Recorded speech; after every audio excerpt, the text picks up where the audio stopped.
Have you ever found yourself saying a sentence that just, well, it feels wrong even if you can perfectly understand what it means? It's not really about logic or communication even, but there's this subtle, kind of unsettling grammatical thing going on. Yeah, that sense that something's just off structurally. Exactly. Or maybe you've thought about the sheer marvel of a young child, how they effortlessly master these really intricate rules of their native language in just a few short years. It's incredible, isn't it? It really is. And it's a feat that kind of bewilderingly still eludes even the most brilliant linguists who are trying to formalize those exact same rules. That's a profound paradox right there. Yeah, this huge gap between our own effortless mastery and how incredibly difficult it is to actually pin down and formalize that knowledge. It absolutely is a paradox, and it points to something really deep and mysterious, incredibly complex about our minds and, well, the very nature of language itself. It's a puzzle that's really captivated thinkers for centuries. That's right. So today, we're embarking on a truly fascinating deep dive. We're getting into the philosophical foundations of Chomskyan linguistics, and our guide is Georges Ray's insightful and, frankly, pretty comprehensive book, Representation of Language: Philosophical Issues in a Chomskyan Linguistics. A really thorough piece of work. Definitely. So our mission here is to really unpack what Noam Chomsky's theories actually claim, how they've evolved over decades of pretty intense research. And they have evolved significantly. Oh, yeah. And also the surprising, sometimes even startling philosophical questions they raise about the very nature of language, thought, and, as we'll definitely get into, even our perception of reality itself. It touches on some fundamental stuff. It really does. We're talking about questions that kind of reshape how we see our own minds. And this deep dive, it's built entirely on Ray's meticulous examination, his synthesis of decades of philosophical and linguistic debate around Noam Chomsky's, well, revolutionary ideas on language and the mind. Yeah, he really pulls it all together. He does. And Ray doesn't just present Chomsky. He critically engages with the arguments, for and against his positions. And he offers his own solutions to some of the most persistent philosophical puzzles. Which is super valuable. It is. So we'll explore the why and the how behind these complex ideas, what they really mean for our understanding of the human mind, and how Ray tries to navigate and resolve some of those profound issues they present. It really is a journey into the deep architecture of thought and cognition. Okay, let's begin by maybe grounding ourselves a bit. When we talk about Chomskyan linguistics, it's often heard as shorthand, right? Almost like a brand name for just one person's ideas. That's common perception, yeah. But Ray really emphasizes it's far more expansive and dynamic than that. Could you elaborate a bit on what exactly we mean by this influential field? Certainly. What's fascinating here, and Ray points this out, is that while Noam Chomsky's contributions were indeed so rich, distinctive, and synoptic, really groundbreaking, that his name stuck. Like Galilean or Newtonian physics? Exactly like that. But Chomskyan linguistics actually represents an immense collaborative effort. That's Ray's phrase. It involves hundreds, maybe thousands of linguists and cognitive scientists over the past 70 years now. Wow, okay, so it's a whole research program. It's a vibrant, evolving research program, definitely not a static doctrine. Different generations of researchers have pushed the boundaries, they've challenged assumptions, refined the core ideas. So when we discuss Chomskyan thought, we're really exploring a deeply evolved and influential scientific enterprise, and Ray tackles the philosophical issues surrounding it with incredible rigor. And a core tenet, right from the start, is Chomsky's application of what he calls a Galilean method to studying language. What does that actually mean in this context? How is it different from just, observing how people talk? That's a really crucial point. The Galilean method, as Chomsky applies it to language, means focusing on critical, often counterintuitive data, rather than just surface observations of speech. Okay, so not just cataloging sentences. Right. Instead of merely describing what people do say, the method probes what they can't say, or maybe what they struggle to process, even if it's technically grammatically okay. Okay. It's about looking past the sort of noise of everyday performance to find the underlying principles. Much like Galileo didn't just watch objects fall, right? He designed experiments to uncover the fundamental laws of gravity, often defying common sense intuition. Gotcha. So this approach in linguistics often unearths what Ray calls WhyNots. WhyNots, that's a great term. Could you give us a clearer sense of what these WhyNots are and why they're so central to this whole approach? Indeed. WhyNots are basically sentences that seem to express perfectly fine thoughts, meaning you can understand their intended meaning perfectly well. Yeah, the meaning's clear. But they are, for reasons often obscure to the speaker themselves, grammatically unacceptable. They get marked with an asterisk in linguistics, to show they're ungrammatical. Right, the little star. Exactly. Take a classic example Ray uses. Mary went with Bill and who to the movies last week. That sounds perfectly fine, doesn't it? That's normal. But now consider its counterpart. Who did Mary go with Bill into the movies last week? Ooh, yeah. That immediately feels wrong. Right, you immediately sense something is off. Even though you probably grasp the intended meaning, the why not question is, why is one fine and the other not, even though they seem to be conveying a pretty similar idea? Okay, yeah, here's where it gets really interesting. Because the striking thing is that the ungrammaticality of who did Mary go with Bill and Morse isn't really about its meaning or its ability to communicate. I totally understand what that sentence is trying to ask. It's about something deeper, isn't it? Some inherent, almost hidden constraint of the language system itself. Yeah. That our brains seem to just know instinctively, even if we can't consciously explain the rule. What does that tell us about language? Precisely. Ray argues that these why-nots are powerful evidence. They suggest language is peculiarly constrained in a way that thought itself does not seem to be. Okay. The thought is fine, but the sentence isn't. Exactly. You can think the thought perfectly well, but you can't say it that particular way. And this distinction strongly suggests an innate internal generative grammar, something built in guiding our linguistic judgments. So not just learned social rules or imitation. Right. It implies there's a kind of hardwired blueprint in our minds, what Chomsky calls universal grammar, that dictates which structures are allowed and which aren't, way beyond what we consciously learn or just pick up from listening. Maybe we should delve into a few more examples just to make these constraints really clear. Yeah, definitely. The more examples, the better. Okay, so beyond that, who did Mary go with Bill and example, which illustrates what linguists call island constraints? Island constraints, like you can't move things off the island. Exactly like that. That Bill and who phrase, a coordinate structure, acts like a grammatical island. You can't extract who from it. Another example Ray gives involves noun phrases. You think friends of Susan amused Bill? That's fine. Yep, sound good. But try asking about Susan. Who do you think friends of amused Bill? Oof. No, that's bad again. Right. You can't move who out of that particular noun phrase, friends of O. It's another type of island. So these constraints show our grammar is really sensitive to these structural boundaries that aren't obvious just from the sequence of words. Fascinating. Okay, what else? Then there's the really famous wanna contraction. We say things like, who do you want to talk to? All the time. Want to. Sounds totally natural. Yeah, completely normal. But now, listen to the difference between, say, who do you want to read? Meaning, which person do you want to read something? That's fine. Okay. Versus the unacceptable, who do you want to read? Oh. Okay. Yeah, you can't say that. Why not? Well, the theory is the contraction is blocked if the word who is actually the subject of the verb read, as in, who is the person that you want to read the book? So there's like an invisible thing in the way? Sort of. Linguists talk about an invisible grammatical trace or placeholder between want and to read when who is the subject of read, and that blocks the words from merging into wanna.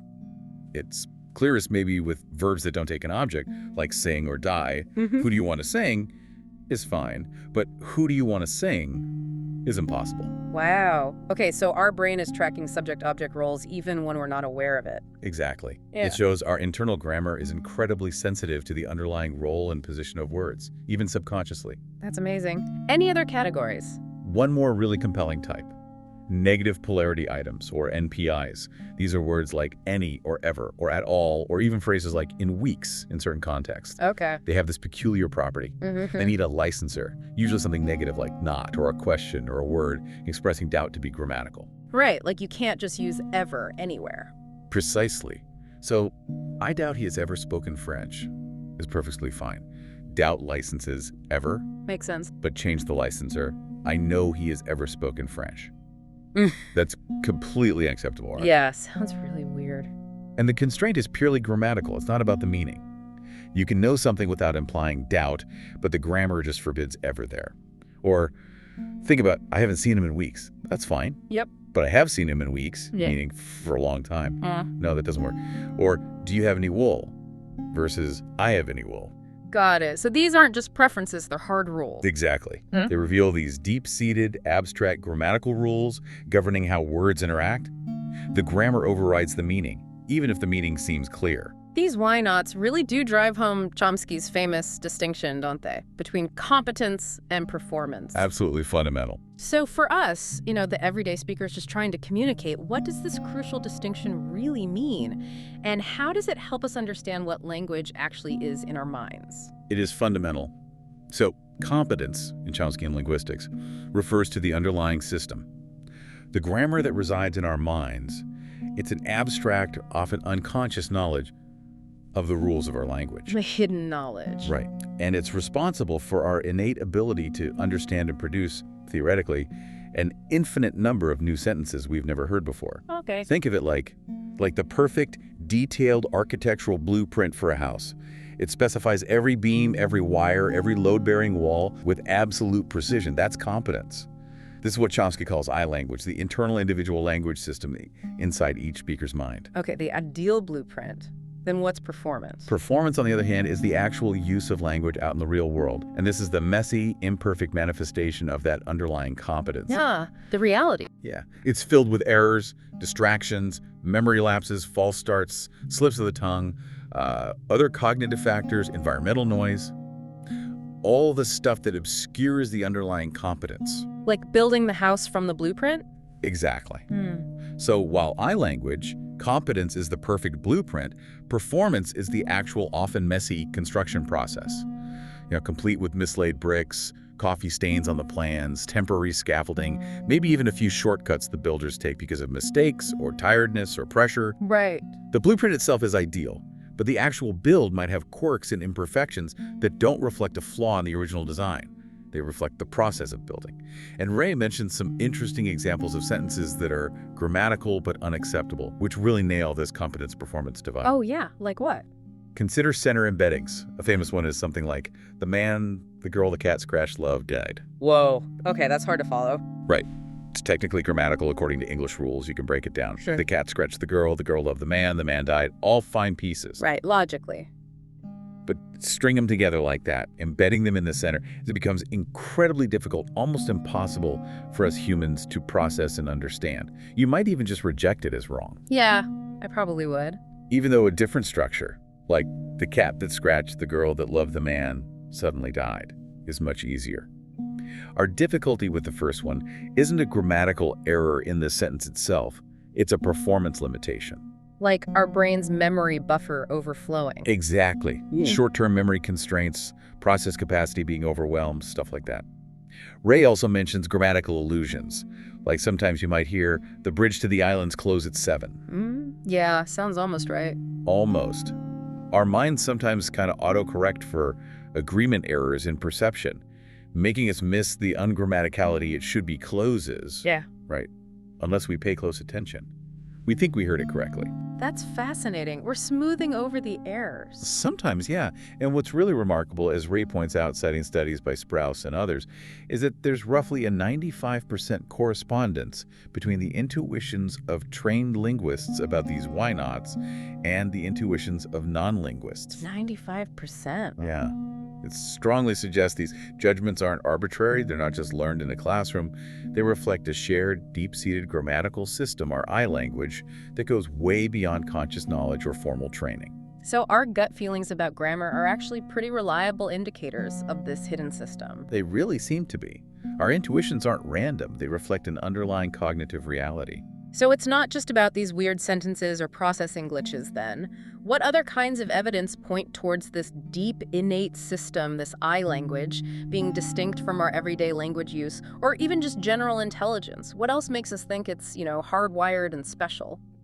Ray highlights some really compelling cases of what's known as double dissociation between competence and performance. Double dissociation, what's that? It basically means you can find situations where grammatical ability is present without general intelligence, and other situations where intelligence is present without grammatical ability. Okay. They can exist separately. Exactly. And this pattern strongly suggests there are separate underlying systems in the brain for language and for general cognitive ability. They aren't just the same thing. So on one side, you see cases of intelligence without grammatical competence. Some tragic cases like Jeannie, the child who was isolated without any language input until she was 14. Oh, I've heard about Jeannie. Heartbreaking. It really is. And another case, Chelsea, whose profound deafness wasn't detected until her early 20s. Both powerfully demonstrate this. Once they were finally exposed to language, both could acquire huge vocabularies. So they could learn words. Yes, lots of words. But their grammatical abilities remained severely impaired. Jeannie, even after years of intensive linguistic help, still produced largely agrammatic sentences, lacking proper syntax.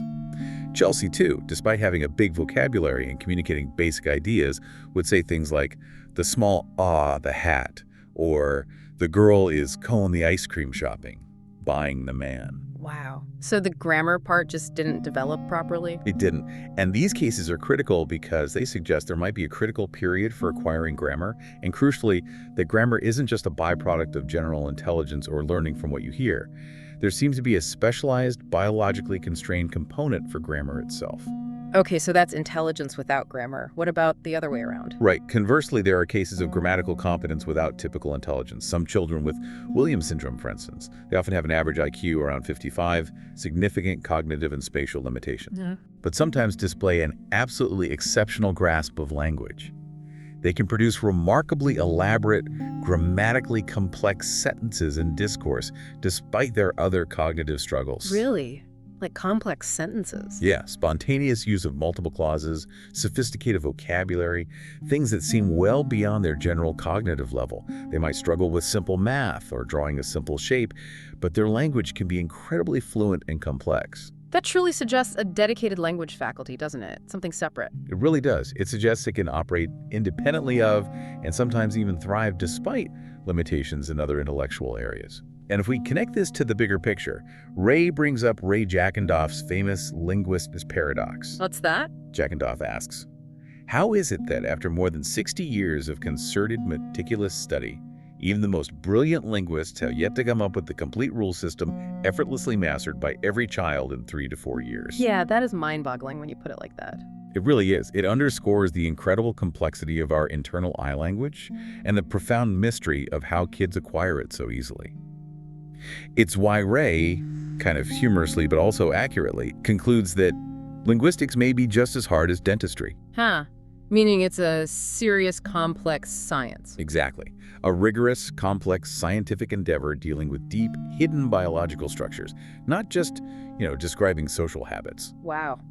Okay, these examples really do powerfully support the idea that there's something genuinely hardwired in our brains. A dedicated language acquisition device, as Chomsky called it. That's the core idea. It's almost like we're born with the basic software pre-installed, and then hearing a particular language just flips a few internal switches, rather than having to build the entire incredibly complex system from scratch just by listening. That's a very good way to put it. That's essentially the nativist hypothesis. Okay, so if this theory of an innate grammar, this I language, is so foundational, how did it actually develop? How did it evolve over the decades within this Chomskyan framework? Because you mentioned earlier, it wasn't a static idea, right? It was a dynamic, often self-correcting scientific program. That's right. It's been constantly evolving. Ray details this evolution quite nicely. It started with Chomsky's early work, which Ray characterizes as logical constructivism. This is in seminal works like Logical Structure of Linguistic Theory, which was actually developed in the 50s but published much later, and the famous Syntactic Structures from 1957. Okay, the early days. What was the focus then? The main focus then was primarily on developing formal rule sets, like mathematical descriptions that could generate all the grammatical sentences of a language, and only the grammatical sentences. It was about creating a precise, formal model of syntax. Descriptive adequacy, basically. Exactly. Then the field moved towards emphasizing explanatory adequacy. This shift is really marked by the aspects model from Chomsky's 1965 book, Aspects of the Theory of Syntax. And what changed there? Explanatory adequacy. The goal shifted. It wasn't just about describing existing grammars anymore, but trying to explain how a grammar could actually be acquired by a child. How could a child learn this complex system? Bringing in the acquisition problem. Precisely. This is where the crucial distinction between deep structure, the underlying abstract grammatical relationships and surface structure, the actual linear order of words we speak or hear came in, along with transformational rules that mapped between them. Okay. Subsequent developments, like the extended standard model, then the principles and parameters, or P&P approach in the 80s, and finally the minimalist program, starting in the 90s and continuing today, progressively refine these ideas, always striving for greater simplicity, elegance, and more explanatory power in describing this innate human language faculty. So a constant drive towards simplification and deeper explanation. Yes, very much so. And a persistent theme throughout this entire evolution, which Ray really stresses, is a drive for maintaining a fairly autonomous syntactic system.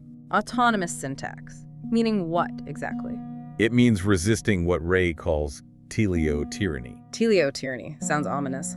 It just means resisting the demand or the assumption that the structure of language must primarily serve non-syntactic purposes, like conveying meaning, semantics, or facilitating communication. Ah, okay. So syntax has its own rules, separate from meaning or use. That's the fundamental argument in Chomskyan linguistics. Syntax has its own internal logic, its own set of principles, largely independent of meaning or social function.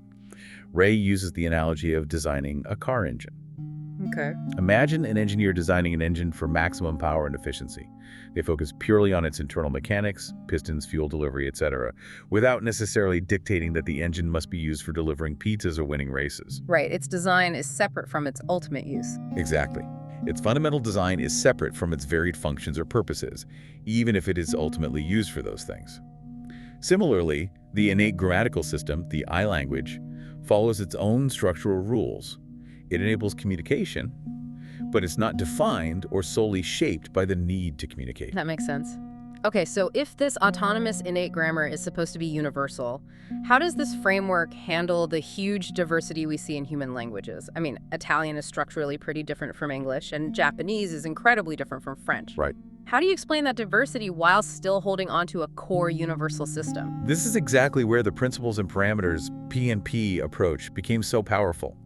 It really emerged in the 1970s and was central to Chomsky's lectures on government and binding in 1981. Okay, P&P. P&P directly addressed Plato's problem, how kids learn so much from so little input precisely in the face of all this linguistic diversity. How did it do that? It posits that universal grammar consists of two things. Universal principles, which are constant across all languages, representing the invariant core. Things all languages share. Right.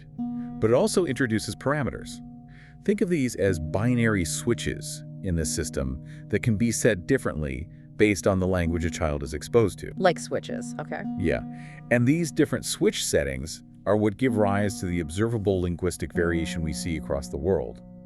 So children, when they're exposed to their native language, are essentially setting the values of binary parameters, a la 20 questions, as Ray puts it.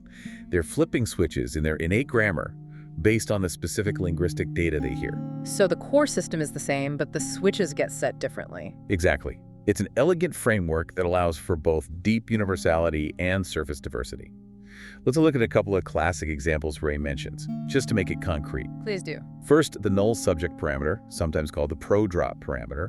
Some languages, like English, generally require you to state the subject explicitly. You have to say, John ate an apple. You can't just say ate an apple by itself. Right, it sounds incomplete. But other languages, like Italian or Spanish or Japanese, don't have this requirement. The subject can be null, unpronounced. So in Italian, you can just say, ha mangiato una mela, literally has eaten an apple, and it's understood as she has eaten an apple. Oh, okay, so that's one switch? Subject required or not? Basically, yes. Yeah. That's one parameter setting that creates a fundamental difference. Second example, the head directionality parameter. Head directionality. This determines whether the head of a phrase, like the main verb in a verb phrase, or the main noun in a noun phrase, comes before or after its complement or object. Okay. English is primarily head initial. The verb comes before the object. John ate an apple. Subject, verb, object, SVO. Right. Japanese, conversely, head final. The object comes before the verb. John garingo otabeta. John subject, apple object, ate. SOV order. Completely different order. Totally different surface order, explained by the single parameter setting about where the head of the phrase goes. Wow. Okay, one more. Sure. Think about the verb second, V2 parameter. In languages like German or Dutch or Icelandic, the main finite verb must appear as the second element, the second constituent in a main clause, no matter what you put first. Always second. Always second in main clauses. So if you want to say, today I saw John, in German, it becomes heute sah ich John. Literally, today saw ich John. The verb sah is second. If you start with John, John sah ich heute, John saw I today. Huh. We don't do that in English. Nope. English lacks this V2 parameter. We say, today I saw John, not today saw I John. So again, a single parameter setting leads to profoundly different sentence structures on the surface while still obeying deeper universal principles about how phrases are built. That PMP model sounds incredibly powerful for explaining both the unity and diversity. It was a major breakthrough, yes. So the theory kept simplifying even further, right, leading to the minimalist program. What's the ultimate elegant idea driving this more recent stage of Chomskyan thought?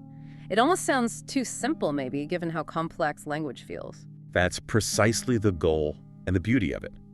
Minimalism, which really took off in the 1990s, proposes merge as the single, simplest possible recursive operation at the absolute core of human language. Just merge, what does it do? It's defined incredibly simply. Merge x, y, x, y. That's it.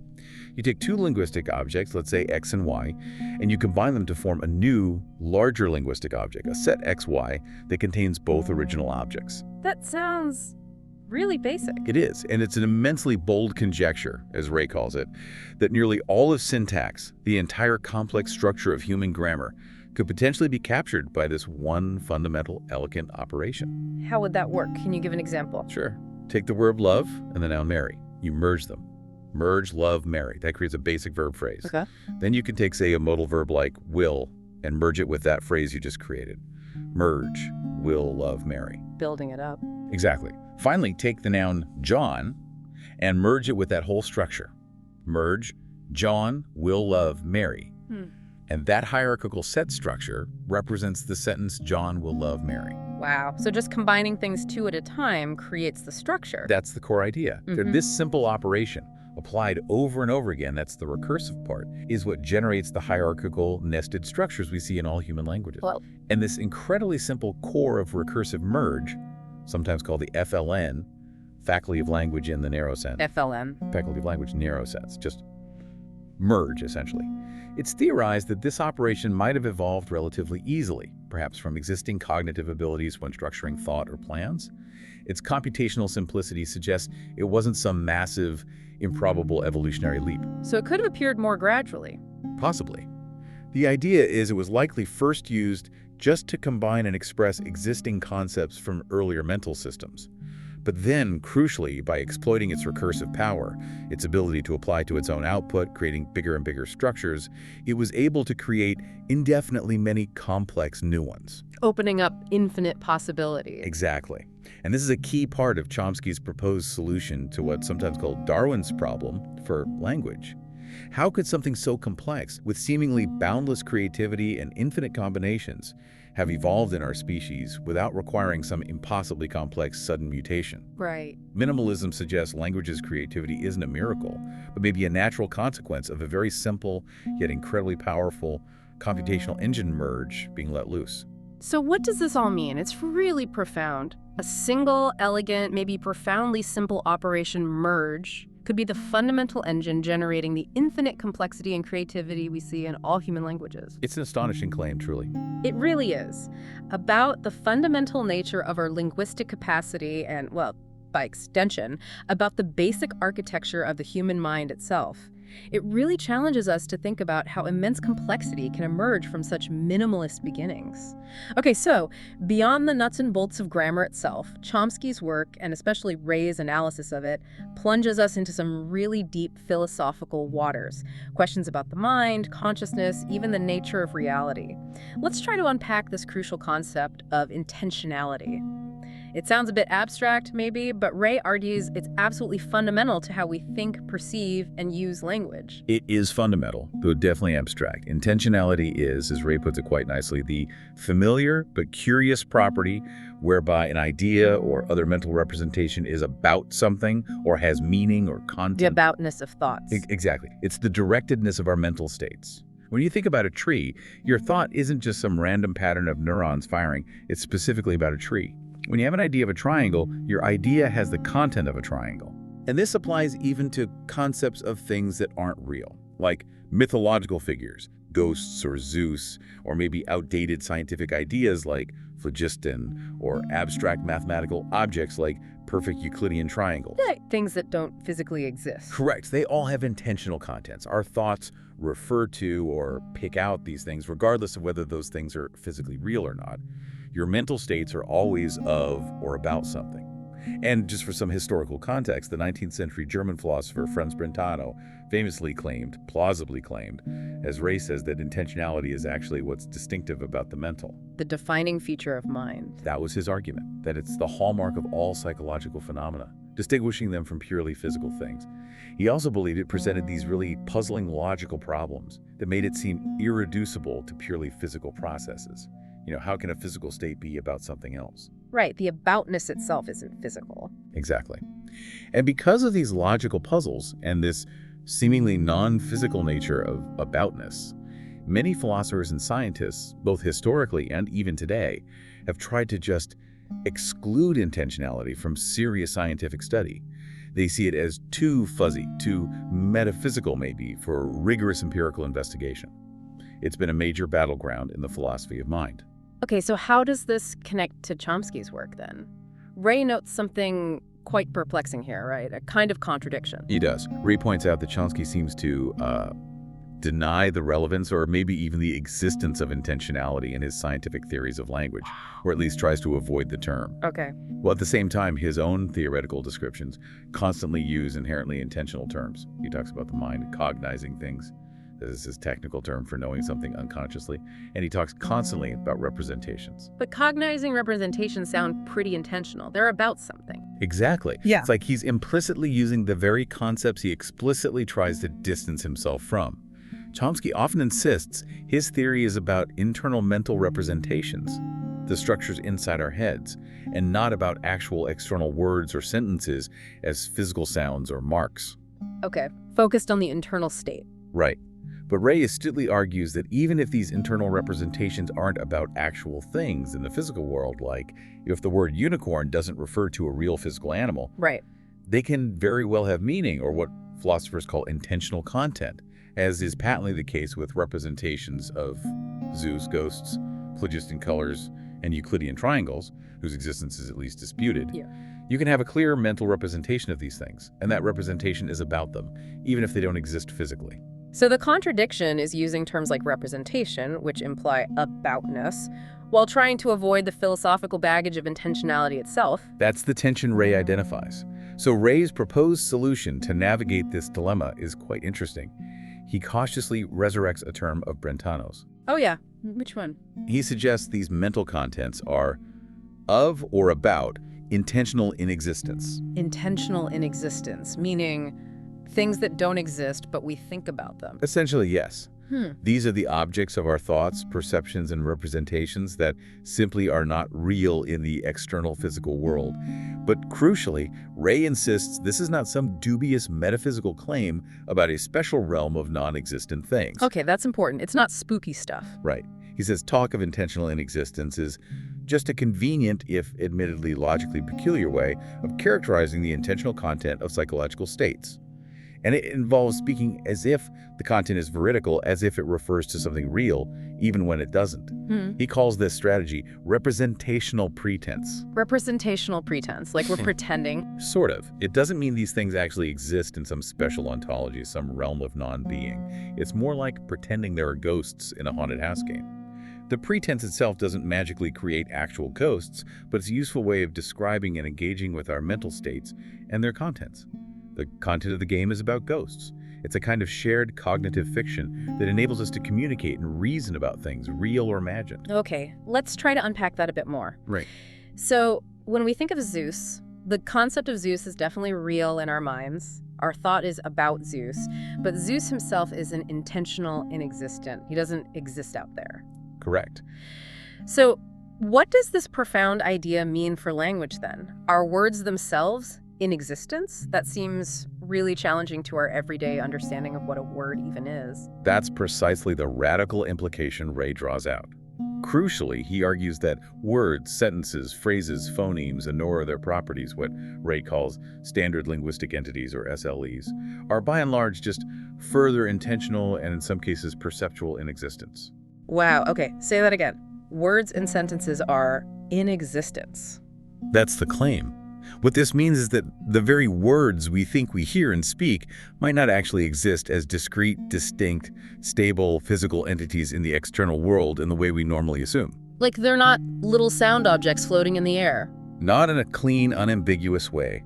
They are perhaps mental constructs or perceptual in existence that our minds actively impose on a messy, continuous acoustic stream of sound. Okay, my mind is slightly blown. If words, these basic units, don't really exist as distinct physical things out there, how on earth do we use them to communicate so effectively? How do we coordinate? That's the immediate and critical question, isn't it? If SLEs aren't real external objects, how does communication work? Ray proposes a provocative answer he calls Foleyism. Foleyism, like Yeah. shared madness. Pretty much. He states that normal verbal communication is a kind of folie deux, or a in, for the end speakers and hearers involved. A shared delusion, essentially, in which speakers and hearers enjoy a stable and innocuous illusion of taking themselves to hear SLEs that are seldom, if ever, actually produced. So we're all participating in a shared illusion that these distinct words exist. That's the idea. We pretend, unconsciously perhaps, that these distinct words exist as stable physical units. Yeah. And that shared pretense, that stable illusion, allows us to communicate effectively. It's a shared fiction, but an incredibly useful, functional one. So what does this all mean for me right now, listening to you? Yeah. Or for you speaking? When you say the word cat, Yes. there isn't a discrete, independently existing linguistic cat floating through the air, perfectly segmented and stable in sound waves. According to this view, no. Yeah. There's the messy physical sound I produce, which is highly variable depending on context, speed, emotion. And then there's our shared mental representation of the word cat, and our collective pretense or illusion that this messy sound corresponds reliably to a distinct, stable, external linguistic entity called the word cat. It's almost unsettling to think about, because it really challenges our common sense experience of hearing clear, distinct words when someone speaks. It definitely does. And this is where it gets truly fascinating and philosophically deep. If words and other linguistic units are intentional or perceptual in existence, what does that imply about their reality? Are they merely illusions? Or are they perhaps vital mental constructs that allow us to organize the world and interact with it? Traditionally, Ray notes, many linguists, particularly in the behaviorist or empiricist traditions, like Leonard Bloomfield or W.V. Quine, tended to identify SLEs as purely acoustic events, basically sounds. Like beads on a string of sound. Exactly that phrase. According to that view, you could theoretically just carve up a sound wave from a recording into discrete word-sized or phoneme-sized chunks. Find the boundaries. Seems plausible, maybe? Plausible. But Ray argues that when you actually look closely at real, messy, everyday speech, it strongly suggests that neither obtain. Meaning you find neither stable, unambiguous identification of these units, nor preservation of their theoretically important properties in the raw signal. Yeah. Our everyday speech just doesn't conform neatly to this idealized beads on a string model. Why not? What are the problems? Well, Ray points out several major problems with the beads on a string view. First, noisy transduction. Normal speech is just full of shortcuts, false starts, mispronunciations, hesitations, slurring. It's not a sequence of discrete, perfectly articulated units like pearls on a necklace. Right, it's much messier. Much messier. Ray quotes the linguist Otto Jesperson, who highlighted how sounds just blend together seamlessly. A maze sounds exactly like a maze, insight like insight, a sister like a sister. How do you cleanly cut up that sound wave and say, there's the word boundary? Where does one word actually end and the next begin in that continuous stream? Our perception actively imposes those boundaries. Okay, so boundaries are blurry. What else? Second, co-articulation. This is a critical phonological fact. Sounds constantly overlap and influence each other in connected speech.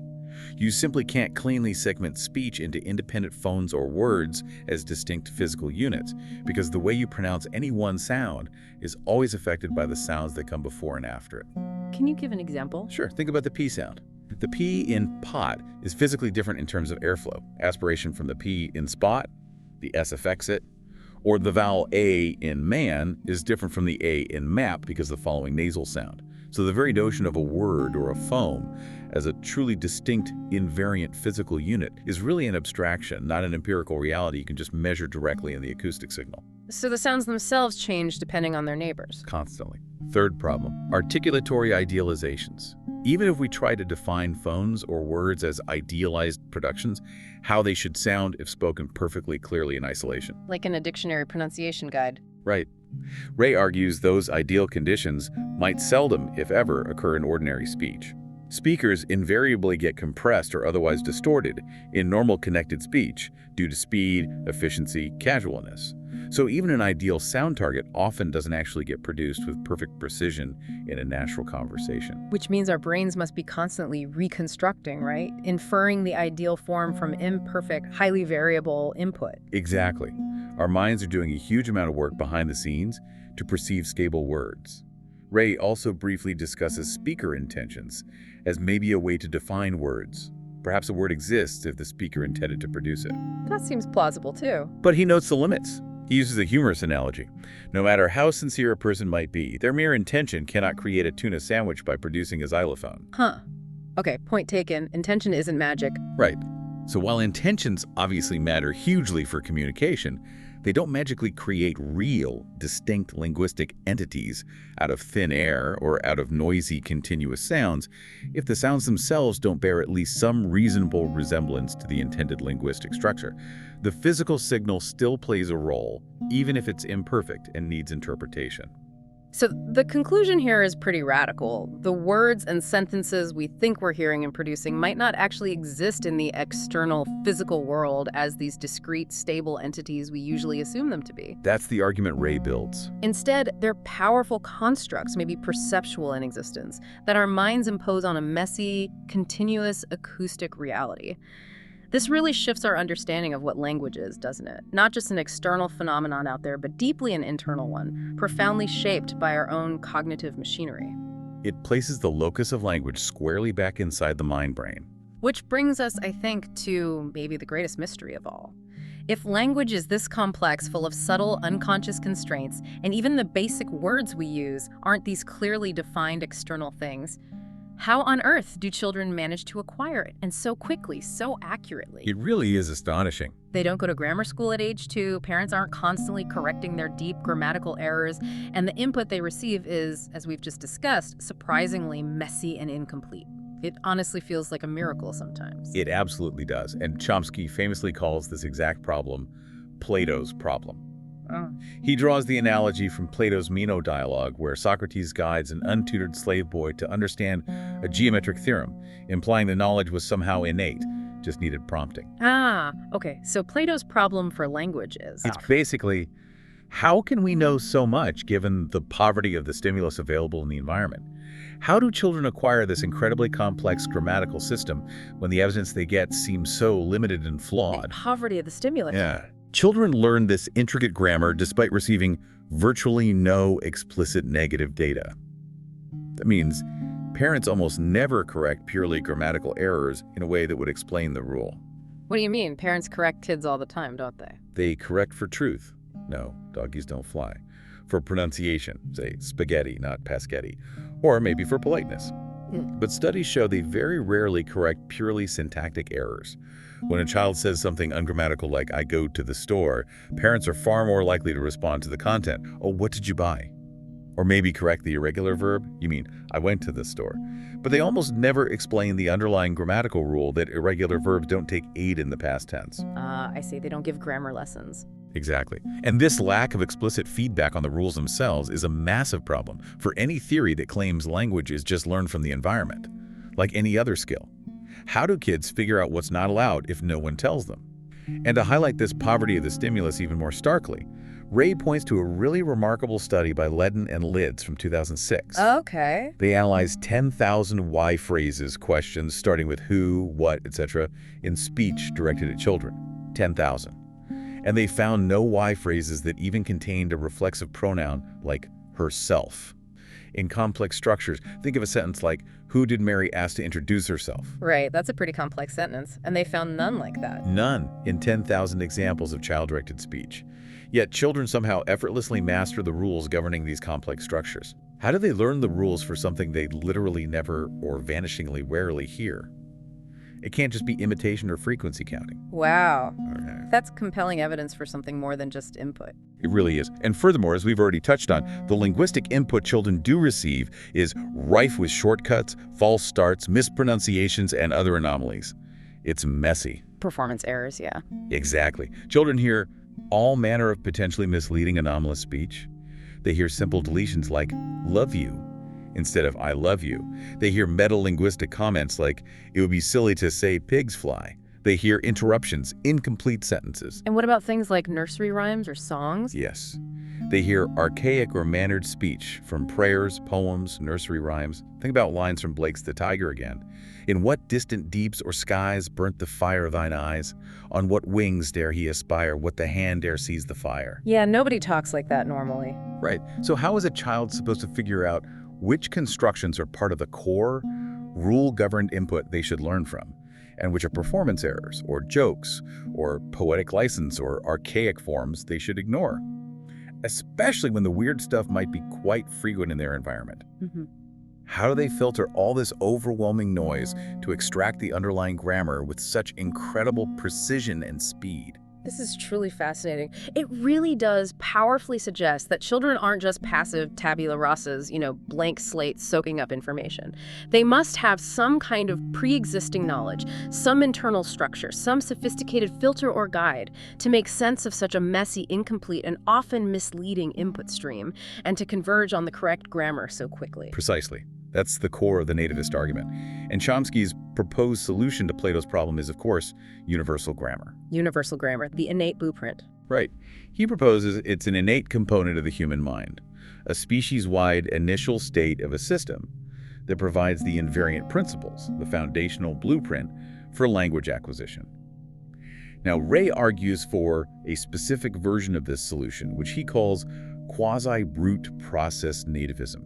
Quasi-brute process nativism. Okay, what does that mean? The key idea here, as Ray explains it, is that the child is not remotely engaged in the kind of theory confirmation project that occupies the linguist. So they're not little scientists testing hypotheses about grammar? No, not consciously. Not in the way a linguist does. Yeah. Instead, the principles of their I language, their internal grammar, seem to be true about the people's brains in the way that chemical principles are true of their digestive systems, not awaiting confirmation for their application. Ah, so it's more like a biological process unfolding. Exactly. It's presented as an unconscious, largely automatic biological unfolding driven by innate predispositions rather than some kind of intellectual puzzle-solving endeavor.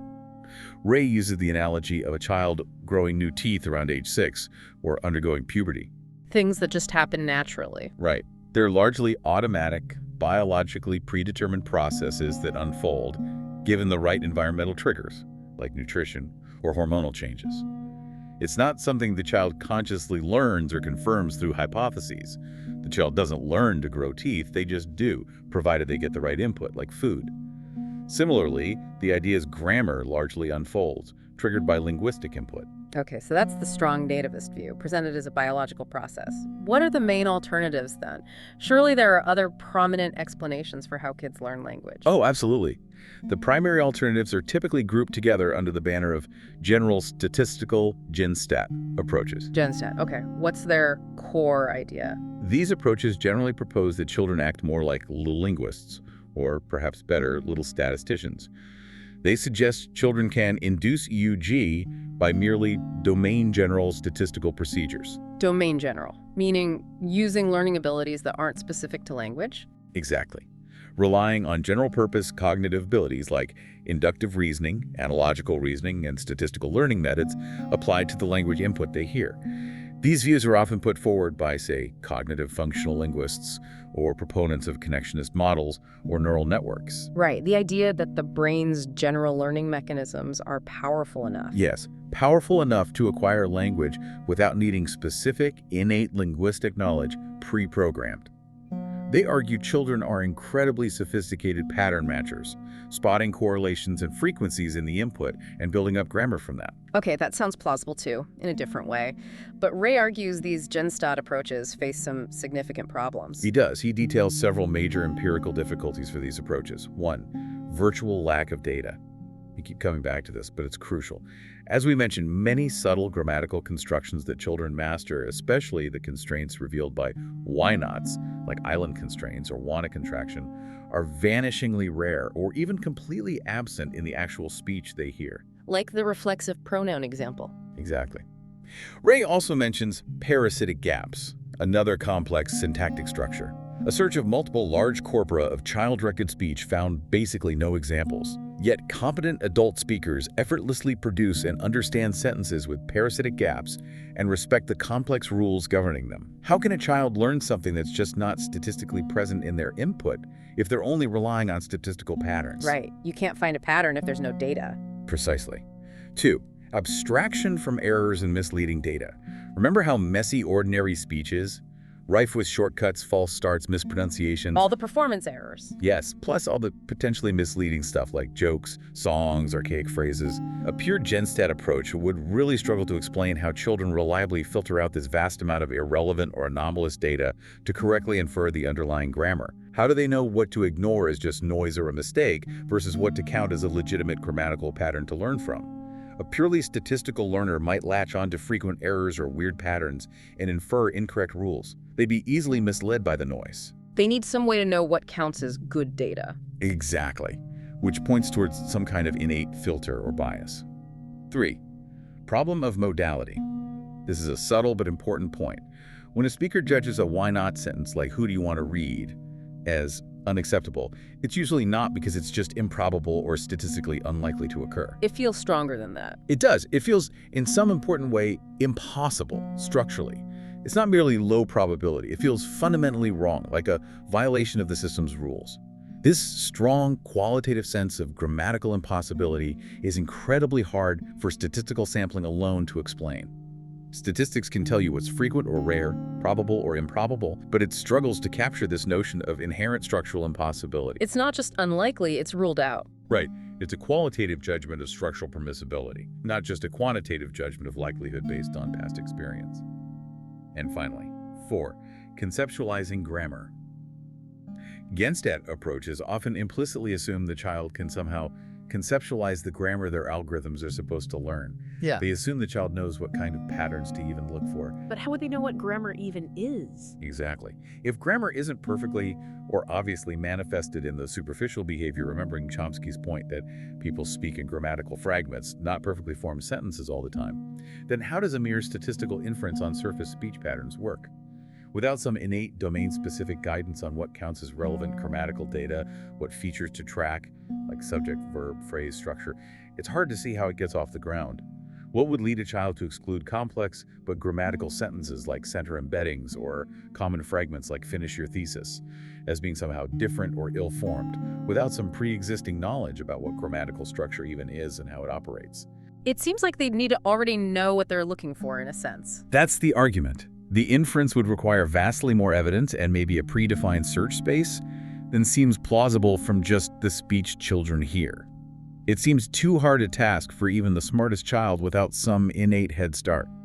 So the idea that children are just these incredibly sophisticated statistical machines, while powerful in some ways, doesn't seem to fully explain the depth, the precision, and especially that impossible nature of the grammatical knowledge we all acquire so effortlessly. That's the challenge Ray lays out. It really seems like the little linguist or little statistician model is missing a huge, perhaps indispensable piece of the puzzle, something that has to be hardwired from birth. That's certainly the conclusion the Chomskyan framework and Ray's analysis strongly points towards. Okay, this leads us right to the heart of how our minds actually do this work. If words and sentences aren't these concrete physical things just floating around as we discussed, and our grammar is this abstract internal system, our I language, how do our brains actually process and understand them? How does the mind bridge that enormous gap between the messy physical input, the actual sounds we hear, and these abstract grammatical categories like noun or verb or sentence? That is the critical explanatory challenge, absolutely. Mhm. And Ray argues forcefully for the essential explanatory role of a computational model in a Chomskyan linguistics. A computational model, meaning thinking of the mind like a computer. In a specific sense, yes. Viewing the mind, or relevant parts of it, as a system that computes the functions which correspond to rules of the grammar. It's about understanding the specific algorithms, the processes, the computations our brains employ to perform these incredibly complex tasks, mapping abstract grammatical rules and principles onto meaningful interpretations of the input and generating meaningful output. Okay, so it's about the how, the processing steps. Exactly. How does the brain actually do grammar? And this immediately raises a really deep question, which Ray calls the problem of abstruse properties. Abstruse properties, meaning, Abstract one. yeah, abstract, non-physical ones. How could a physical system like our wet biological brain become sensitive to non-local, non-physical, and non-instantiated, what Ray calls abstruse properties, such as being a noun or a sentence? Right. How does my brain see or hear a noun? Precisely. A noun isn't a physical thing you can point to directly in the acoustic stream. It's an abstract grammatical category. The sound waves for cat are just vibrations in the air. How does the brain know those particular vibrations instantiate the abstract category noun? How does it parse a sentence structure when the structure itself isn't physically present in the linear string of sounds? That is a hard problem. How does the physical brain connect to these abstract grammatical ideas? It's a fundamental problem for cognitive science.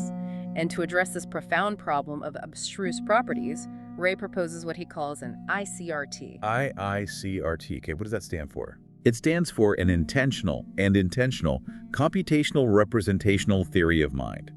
It's his framework for explaining how our brains handle these abstract, non-physical properties. And it draws on two powerful, interconnected ideas. Okay, let's break it down. What's the first idea? First, it incorporates the basic asymmetry principle. This idea is inspired by philosophers like Jerry Fodor and Paul Horich.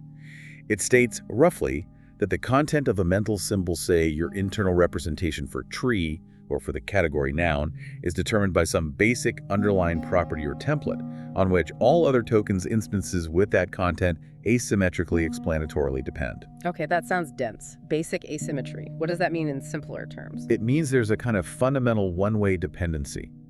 Think of it like your brain having a sort of master template or a foundational definition for what constitutes a noun or maybe a cube. An internal definition. Yes. And even if you hear a word mumbled unclearly, or you see an optical illusion that looks like a cube but isn't really projected from a physical cube, your brain doesn't just passively react to the raw sensory input.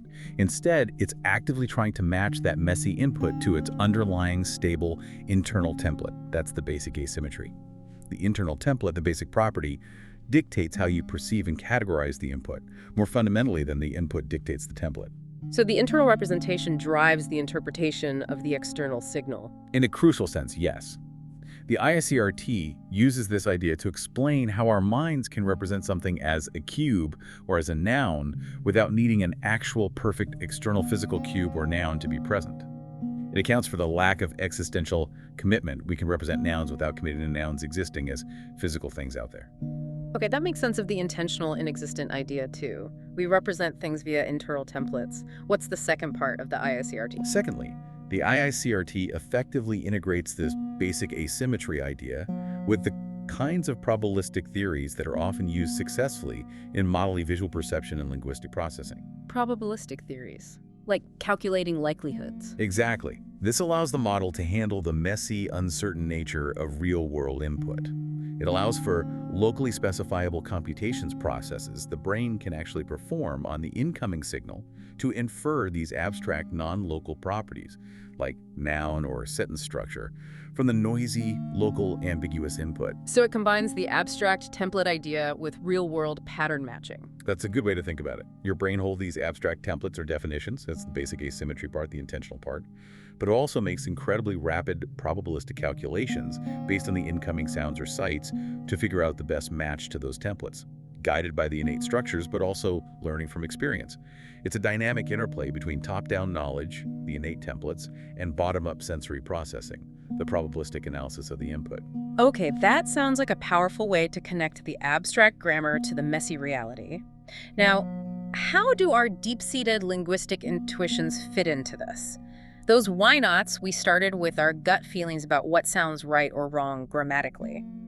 Are they just random feelings, or are they, as you hinted earlier, something more profound, like the voice of competence? They are indeed something profound, according to Ray. He argues very strongly that linguistic intuitions are the voice of competence, Nucci. That is, they are a direct manifestation of features of the I language. The voice of competence. So our gut feelings are actually signals from our internal grammar. That's the claim. These intuitions aren't just random feelings, nor are they necessarily conscious metalinguistic judgments we learned in school, though those exist too. Rather, these core grammatical intuitions are reliable, often immediate and unconscious outputs of our innate grammatical system. They function almost like a built-in alarm bell for grammatical violations. They are a direct window, perhaps our most direct window, into the underlying computational machinery of our I language. So linguists rely on these intuitions as data. Yes, critical data. Much like an astronomer studying photographs of starlight bending during an eclipse isn't just looking at random smudges, but focusing on the crucial data points predicted by Einstein's theory. Linguists focus on these systematic patterns of acceptability judgments, intuitions, as critical data points that reveal the hidden structure of the language faculty in the mind. And consider this fascinating data point related to innate capacities, which connects to intuition. Studies going back to the 70s showed that neonates are able to discriminate adult phonemic distinctions categorically. Newborn babies can hear all speech sounds. They can distinguish the key sound contrasts from any human language, apparently. For example, they can distinguish a sound contrast used in Hindi that adult English speakers often can't even perceive. But remarkably, they start to lose this universal ability for distinctions that are not present in the language they are acquiring, usually starting around 10-12 months old. Wow, so they start universal and then specialize. Exactly. It suggests that protophonological perception appears to be a specific innate auditory capacity. Our brains seem to be born with this universal toolkit for perceiving the crucial sound distinctions used in human language, which then gets tuned or pruned based on the specific language input received. Here's where it gets truly compelling. So our brains are born hardwired with the capacity to distinguish the basic sounds of any language, and then they specialize based on exposure. Our linguistic intuitions later in life are then presumably built upon this specialized innate foundation. That's the idea. They aren't just arbitrary feelings, they are a direct biological window into this incredibly sophisticated innate machinery. It also beautifully shows that interaction, doesn't it? Yeah. Between our biological endowment and our environmental experience leading to the specific language we end up mastering. It's a perfect example of that interaction. And further reinforcing the idea that the grammatical system, the syntax, has its own life, Ray highlights some compelling experiments demonstrating that syntax can sometimes take precedence over the message. Syntax overrides meaning. How does that work? It shows that our brains prioritize and process grammatical structure in its own right, often independently of, or sometimes even overriding, the semantic meaning or real-world plausibility. It's not always about just what makes logical sense. Let's look at two classic types of experiments Ray discusses. First, garden path sentences. Garden path, like leading you down the wrong path. Exactly. These are sentences cleverly designed to initially mislead our brain's parsing system, revealing its built-in preferences for certain structural interpretations. A famous example is, while Mary bathed, the baby played in the crib. Okay. While Mary bathed, the baby played in the crib. What's tricky there? When people read or hear that, their syntactic parser often initially misinterprets the baby as the direct object of bathed. It assumes Mary was bathing the baby. Ah, because Mary bathed the baby is a common structure. Right. Even though that interpretation leads to an illogical or bizarre meaning, in the full sentence, if Mary was bathing the baby, how could that same baby be playing in the crib simultaneously?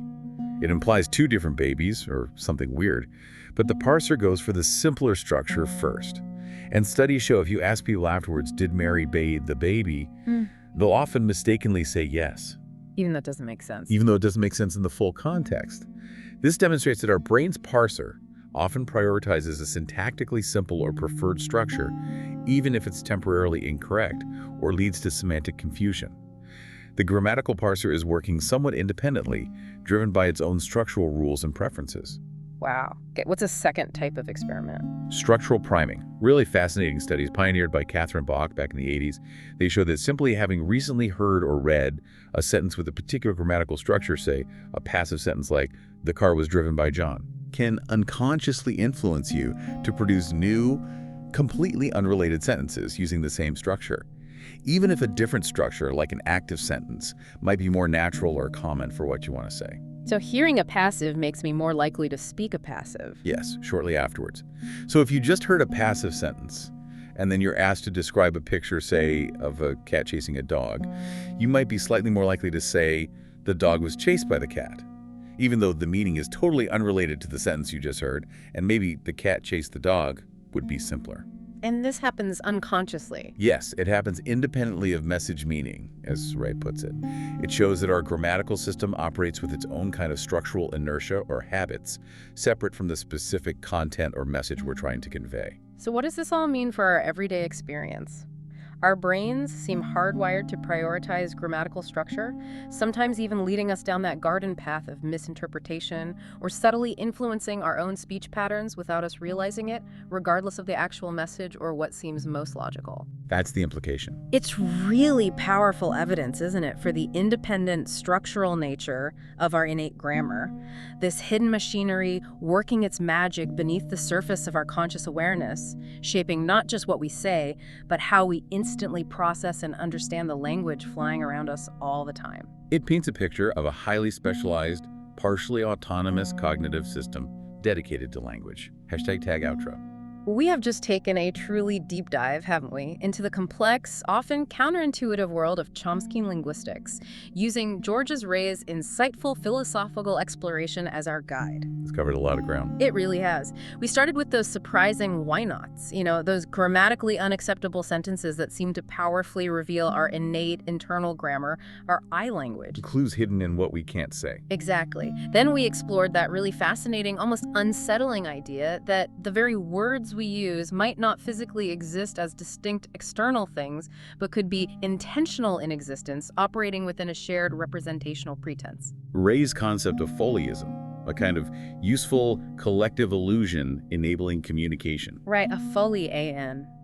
Then we unpacked how Chomsky's quasi-brute process nativism, this idea of grammar unfolding biologically, contrasts so sharply with purely statistical learning approaches.